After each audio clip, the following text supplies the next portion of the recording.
AP CM Chandrababu Naidu సోదరుడు నారా రామ్మూర్తి నాయుడు కన్నుమూశారు. నేడు అనారోగ్యంతో హైదరాబాద్లోని ప్రైవేట్ ఆసుపత్రిలో చికిత్స పొందుతున్న ఆయన తుది శ్వాస విడిచారు. చాలా కాలంగా అనారోగ్యంతో బాధపడుతున్న రామ్మూర్తి నాయుడు ఆరోగ్యం విషమించడంతో రోజు హుటాహుటిన చంద్రబాబు మహారాష్ట్ర పర్యటన రద్దు చేసుకుని హైదరాబాద్కు తిరిగి వస్తున్నారు.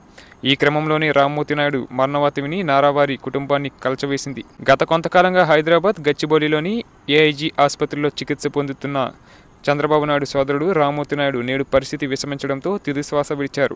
ఇక తన చిన్నాన్న అనారోగ్య కారణాలతో నేడు నారా లోకేష్ అసెంబ్లీ సమావేశాలతో పాటు ఇతర కార్యక్రమాలన్నింటినీ రద్దు చేసుకుని హైదరాబాద్లోని ఆసుపత్రికి చేరుకున్నారు.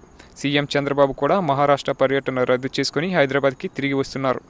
నారా రామ్మూర్తి నాయుడు 1952లో ఉన్నారా ఖర్జూరా నాయుడు అమ్మనమ్మ దంపతులకు రెండవ సంతానంగా జన్మించారు. రామ్మూర్తి నాయుడికి ఇద్దరు పిల్లలు ఉన్నారు. వారిలో ఒకరు హీరో నారా రోహిత్ కాగా మరొకరు నారా గిరీష్.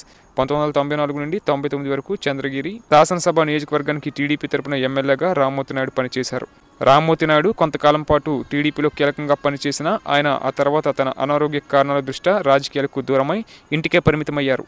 నారా రామ్మూర్తి నాయుడు మరణవార్త విని చంద్రబాబు కుటుంబంలో తీవ్ర విషాదాన్ని నింపింది. రామ్మూర్తి నాయుడు మరణం పట్ల టీడీపీ శ్రేణులు, కార్యకర్తలు తీవ్ర దిగ్భ్రాంతిని వ్యక్తం చేస్తున్నారు. ఇక మహారాష్ట్ర ఎన్నికల ప్రచారానికి బయలుదేరిన చంద్రబాబు అక్కడ ఎన్నికల ప్రచారంలో పాల్గొనాల్సి ఉండగా సోదరుడి మృతితో ఆయన తన ప్రచార కార్యక్రమాన్ని రద్దు చేసుకుని తిరిగి వస్తున్నారు. రామ్మూర్తి నాయుడు గారి అంత్యక్రియలు ఆయన స్వగ్రామం నారావారిపల్లిలో జరగనున్నట్లు సమాచారం.